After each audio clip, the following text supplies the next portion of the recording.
Maayong adlaw kanatong tanan mga higala nga nagsunod sa ato nga programa dinhi sa ADC TV. Salamat kanunay kaninyo sa pagtan-aw sa ato nga mga videos. Og niini na sab nga adlaw lahi na usab nga suhito ang ato nga itakol. Magahisgot kita usas mga milagro nga gihimo ni Hesus sa dinhi pa siya sa kalibutan. Ang uluhan sa ato nga mensahe nining adlaw nagaingon diri nga kung ang pag-ayo dili dayon klaro. Nakasulay na ba mo higala nga nagpatambal mo unya wala dayon mo maayo? Nagkadiin-diin mo og adto pag-ingon sa mananambal o sa doktor sa matambal nga gireseta wa gyud maayo, wa pa gyud klaro. Muna nga to ang sahin nato niining adlaw kung ang pag-ayo dili dayon klaro.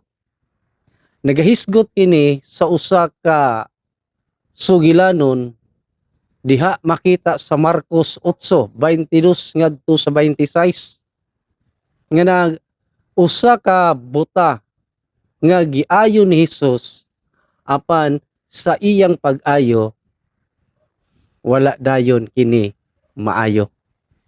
Kung ang pag-ayo dili dayon klaro, ang sugilanon makita diha sa Marcos 8:22 ngadto sa 26. Nagaingon diri nga ang Dios nagtrabaho dili pareho sa atong oras apan siguradong muhuman siya. Naa siya'y oras nga insakto pero sure gyud nga muhuman siya sa iyahang oras. Nagaingon diri nga dili tanan milagro parehas. Ang pagpang-ayo ni Ginoong Hesus sa mga masakiton, mga bakol, mga buta, mga kuyos ug kamot dunay mga tao nga iyahang giayo diha dayon. Karong adlaw ang sugilanon ngano nga wala man dayon mauli sa pag-ayo ni Ginoong Hesus niini nga buta. Nagaingon diri nga naay instant ang pag-ayo ni Hesus, duna po'y gitawag og proseso. Usa ka milagro ni Hesus nga talagsaon kaayo. Nay pangutana sa ubos nagaingon diri nga unsay buhaton kung ang tubag sa Dios dili dayon klaro? Unsa may imong hunahuna higala ni ining adlaw nga dunay imong hangyo apan wala pa gyoy tubag o wala pay klaro nga mauna nga tubag nga gihatag sa Dios. Atong pagasugdan diri sa bersikulo 22 ang sugilanon. Nagaingon diri pag-abot nila sa Betsaida may mga tao dito nga nagdala og usa ka lalaki nga buta ngadto kang Hesus. I-take note nato mga higala. Didto sa lugar sa Betsaida may mga tawo, meaning daghan. May mga tawo nga nagdalag usa ka lalaki nga buta. Niining panahon kung imo siyang tan-awon higala, ang buta gidala sa mga tawo. Wala ang buta miingon nga Ginoo, Hesus, kaluy in taon ako. Ang buta higala atong timan-an gidala sa mga tao ngadto sa kang Hesus. Nagpakiluoy sila. Take note dili ang buta maoy nagpakiluoy, kay plural man nagpakiluoy sila nga hikapon niya ang buta aron makakita. Ang naghangyo higala ang nagdala sa lalaking buta nga hikapon siya aron maulian. Unya ang say sunod, busa gikuptan niya ang kamot sa buta o giagak padulong sa gawas sa Betsaida. Sa pag-approach sa mga tao nga ayuhon siya ang maong buta, Gigunitan ni Hesus ang kamot o gidala ngadto sa gawas sa balangay o sa Betsaida. Kaya mga tanawag yung maayo, paminawag maayo. Lahi siya sa tanan nga mga gihimo nga milagro sa Dios. Unsa di ay naas Betsaida. Ngano man ang pag-ayo ni Hesus ni ining higayuna, wala man diha-diha dayon. Gidala pa man gyud sa gawas sa balangay. Pag abot nila sa gawas, dito na gyud sa gawas balangay, giluwaan niya ang iyang mga mata ni ining buta, giluan. O gibutang niya ang iyang mga kamot sa buta ug nangutana. Unsay pangutana ni Ginoong Hesus ngadto sa buta? May nakita ka na ba? Tanawa mga kaigsunan, kung imong basahon ang tibuok sugilanon sa mga ebanghelyo ni Ginoong Hesus diha sa balaang kasulatan, kini ra yung panahona kung imong tan-awon nga ang Dios si Hesus nangutana sa iyang giayo nga may nakita ka na ba? Di ba lahi siya nya ang iyang pag-ayo dili diha dayon. Gipangutana pag yun siya, naaba kay nakita? Og sa bersikulo 24 nag-ingon diha, mihangad ang lalaki ug miingon, nakakita na ako ug mga tao. Pagpangutana ni Hesus, ingon ang buta, nakakita na kog mga tao. Apan daw ang mga kahoy, daw sama sila sa mga kahoy nga nagalakaw-lakaw. Kung imong tan-awon mga higala, kini nga sugilanon, ang usa ka buta, posible yun ni nga, nakakita na ni siya kinaadto, then nabuta lang siya sa panahon ba, nga niabot. Kaya nga nung nakailaman siya kahoy, nakakita siya mga tao, sa unang pag-ayo ni Hesus, unang paghikap sa mga mata, sa buta, ang buta, nakakita siya mga tao, pero ang mga tao daw sama sa mga kahoy nga naglakaw-lakaw. Busa, gibutang pag-usab ni Hesus ang iyang kamot sa mga matas buta. Iyan na pong ikaduhang paghikap, second touch mga higala. Mitutok pag-ayo ang buta. Tanaw kung imong imaginon ba, mitutok pag-ayo. Ug naayo ang iyang mga mata. Klaro na ang tanan niyang pananaw, ug sa bersikulo 26, gipapauli siya ni Hesus o giingnan, ayaw na pagbalik sa Betsaida. Kini mo'y ato ang dako nga tukiun higala. Ang mga punto ni ini nga milagro nga gihimo ni Hesus. Una, gidala siya sa mga tao ngadto sa tiilan sa Dios. Og ang ikaduha, gikuptan ang iyang kamot o gidala ngadto sa gawas sa balangay o sa Betsaida. Og ang ikatulo, gihikap sa unang higayon ang iyang mga mata. Nakakita tuod, pero ang mga tao naglakaw-lakaw daw sama sa mga kahoy. Og sa ikaupat nga higayon, og ikaduha nga paghikap ni Ginoong Hesus, nga atong matanaw nga punto mga higala, nakakita na siya. Og ang punto nga lahi nga atong makita, nga nag-ingon ang Dios, ayaw na pagbalik sa Betsaida. Unsa di anaa diha mga higala? Ang Marcos 8:22-26, ang butas sa Betsaida giayos sa gawa sa baryo. Giayos sa duha ka hakbang. Wala diha-diha. Giayos sa duha ka hakbang. Kini nga milagro nga higala talagsaon kaayo. Unang hikap ni Hesus, nakakita siya pero dili pa klaro. Murag mga kahoy ang mga tao nga nagalakaw-lakaw. Nakakita siya pero dili pa klaro. Daghan nato ing pareho ani higala. nakaila sa Dios pero nalibog pa. Nagsugod og tuo pero nahadlok. Naay kausaban pero dili pa kompleto. Oh. Kung hatagan nato og leksyon, dunay mga tao nga hapit na unta mo tuo sa Dios apan nagduha-duha. Murag kini mga tawhana nagkinahanglan nig ikaduhang paghikap ni Hesus aron maklaro na ang ilang pag-alagad. Ang giingon diri ang partial nga kaayuhan higala dili kapakyasan. Ang ikaduhang hikap gihikap pag-usab ni Hesus. Dayon klaro na kaayo ang iyang padan-aw. Second touch. Klaro na ang iyahang pagtan-aw. Usa mensahe ani mga higala? Kung magpabilin ka kang Hesus, muabot ang klaro. Kana bitang nakaila lang ka sa una nga higayon. Dili pa kaayo klaro, di gyud mo magkasuod.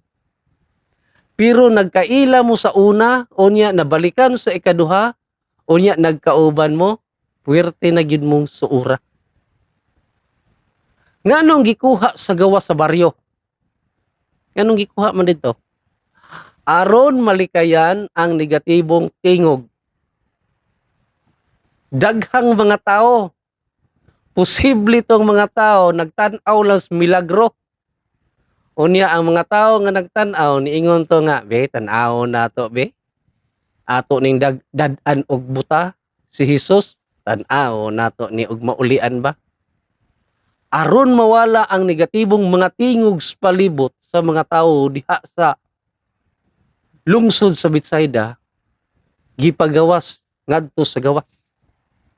Aron ang mga tingog ng mga negatibo dili madunggan sa buta ug makahimo siya sa pag-focus ngadto sa great healer mga higala.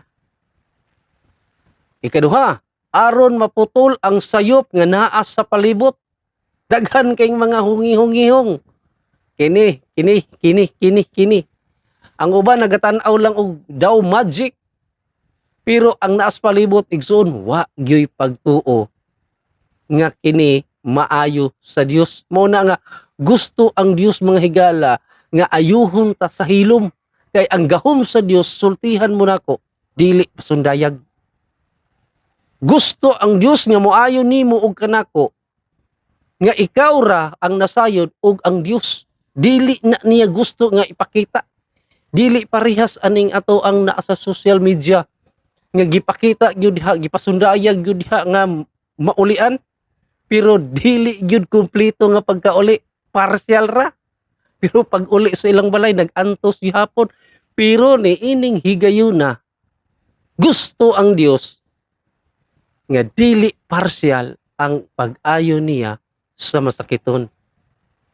O gusto ang Dios higala nga dili lang ang kaayo sa alawas sa usa ka tawo ang maulian, kundili mutubo ang pagtuo. Kay ang pagtuo sa tawo maoy nakahatag nga ikaw ug ako maulian sa bisan unsa nga balatian, maulian sa binusan unsa nga moabot nga mga pagsulay og problema, pinaagi sa pagtuo, mabuntog. Ay posible mga higala ingon ani. Gusto sa Dios nga ang usa ka buta mahatagan og lesson. Kay ang Betsaida mga kaigsunan gipakita sa Dios. Daghan ang mga milagro ang nahitabo diha, apan ang mga tawo nga nasa palibot wa maghinulsol, wa pagyud mutuo. Aron mawala ang mga negatibo nga mga panghuna-huna, gidala sa gawas. Gusto sa Dios nga ma-one-on-one ang usa ka masakiton o buta nga sila rang duha aron ipakita sa Dios ug unsaon pagpatubo ang pagtuo pinaagis paghikap. Nganong gidala sa gawas? Aron makapokus sa buhat sa Dios. Akong gisulti ganina nga ang Dios dili pasundayag ang iyang pagpangayog mga masakiton. Kundili gipakita niya o gipatubo ang imong pagtuo. Kay ang pagtuo mga higala maoy makaayo nato. Dili tanan palibot angay sa atong kaayo. Daghang mga tawo nga nagtan-aw, pero dili tanan nga naa sa atong palibot nga angayan nga makaayo sa ato ang tagsa-tagsa ka kaugalingon. Tanawa ang Mateo 11:21. Ngano nga ang Dios gusto niya nga ipagawas ang maong buta ngadtos balangay. Diha sa Mateo 11:21 naa di ay diha ang rason. Nagaingon diha alaot ikaw Kurasin, alaot ikaw Betsaida. Uy, nganong nahimo mang alaot ang lugar sa Betsaida? Kay kung ang mga katingalahan nga gihimo diha kaninyo, daghan day ang Dios naggihimo diha sa Betsaida nga mga katingalahan. Nag-ingon diha nga kung ang mga katingalahan nga gihimo diha kaninyo nahimo pa didto sa Tiro ug sa Sidon, dugay na unta silang naghunulsol nga nagsulob og sako ug naglingkod sa abo. Ay maudi ay ang rason nga gipagawas ni Hesus didto sa balangay aron mawala ang mga hunghong sa palibot nga mga negatibo nga maimpluwensyahan ang usa ka buta. Unsa may leksyon sa kinabuhi nato ni higala? Dili tanan kaayuhan instant. Ang gihimo nga gahom sa Dios pinaagis pagpangayo og masakiton niining panahona, dili diha dayon. Gusto ang Dios nga mutubo ang imong pagtuo ug ang imong pagtuo mo'y makahatag nimo pag-ayo sa imong balatian. Ang proseso dili pasabot nga wala ang Dios. Dili pasabot higala nga sa unang paghikap sa Dios dili pa klaro ang iyahang pagpananaw. Dili buot pasabot nga ang Dios nakulangan pa sa iyang gahom. Dili na mao. Kung dili ngano nga ang buta wa pagyud niya maklaro ang iyang pananaw sa unang higayon, posible nga ang iyang pagtuo mga kaigsunan kulang. Kay ang pagtuo maoray makahimo sa pagbuntog sa tanan nga imposible nga atong masugatan. Nagaingon dire, kung nagsugod ang Dios, tapuson gyud niya. Wa gyud niingon ang Dios nga pag unang hikap gipangutana unsa imo nakita. Niingon noon ang buta, nakakita ko mga tao pero ramag mga kahoy nga naglakaw-lakaw. Wa gyud miingon si Ginoong Hesus, kulang kag pagtuo, balik na lang sunod. Wa gyud siya moingon ana. Unsay gihimo sa Dios kay kulang pa man ang iyahang pagtan-aw, hana pa man ang iyahang ugma. Gihikap ni Ginoong Hesus sa ikaduhang higayon ang pagtuo sa maong buta nga nakakita siya sa pilmero unya dili pa kayo klaro. Gusto sa Dios nga ipatubo ang pagtuo ngadto og pagsalig ngadto kang Hesus. Ay, kung kulangan da itag pagtuo mga kaigsuunan, dili dahi ta diha dayon nga maulian. Gusto sa Dios sa pagbuntog sa mga problema, mga pagsulay ug mga balatian, gusto niya nga ipaabot gyud sa 100% ang imong pagtuo. Way pagduha-duha aron mabuntog ang tanang problema. Ingon ang Dios, kung nagsugod iyang tapuson, ayaw biyae si Hesus kung dili pa klaro ang imong kinabuhi. Kung natagbuan nimo si Kristo sa dalan, kung napaminawan nimo si Kristo sa mga wali, ayaw ibaliwala. Ayaw lag paminaw pilmero. Kung dili sunda si Kristo og hangyua sa paghikap sa ikaduhang higayon aron maklaro na ang imong pag-alagad ngadto kaniya. Unsa may saad sa Biblia o sa palaang kasulatan? Nag-ingon diri Pilipos 1:6. Ang Dios nga nagsugod sa maayong buhat kaninyo, mauusab ang magtapos niini. Ang Dios mobuhat dili gyud siya mobiya hangtod nga ikaw mahatagan o kahigayunan nga maulian sa imong balatian. Kung ikaw karon nagampo pero murag walay tubag, nagtuo pero naglibog, nagsunod pero hinay ang kausaban, ang tambag, ayaw undangi ang pagtuo, pangitaa ang ikaduhang hikap. Ayaw pagsibog, ayaw pagduha-duha higala, pagtanaw nimo, kun ang imuhang pagtanaw sa unahan, dunay pagduha-duha, nagampo pero wala kay tubag. Unya, nagsunod ka sa Dios pero walay mga kausaban, hinay kayo. Ayag undangi ang pagtuo, padayon, pangitaa, ang ikaduhang hikap sa Dios. Ang Dios dili mo pakyas, ang proseso adunay katapusan. Ang klaro mo abot sa hustong panahon. Kung ang Dios nagsugod, siya usab ang muhuman. Tanawa diha sa Salmo 147:5 nag-ingon, ang pag-ayo ni Ginoong Hesus ngadto sa buta dili nagpasabot nga kulang iyang gahom. Ang Salmo 147:5 naghulagway, dako ang gahom sa Dios og walay sukod. Unsay atong pag-ampo nining adlaw, nag-ingon diri, Ginoo, bisan dili pa klaro ang tanan, nagsalig kami kanimo. Hatagi kami og ikaduhang hikap, klaro sa unahuna, kusog sa pagtuo og paglaom sa kinabuhi. Sa ngalan ni Ginoong Hesus. Amen. Salamat sa pagpaminaw. Please like and share o pag-subscribe sa ato nga TV channel diri sa ato YouTube. Salamat kayo o bye-bye. EDC TV EDC TV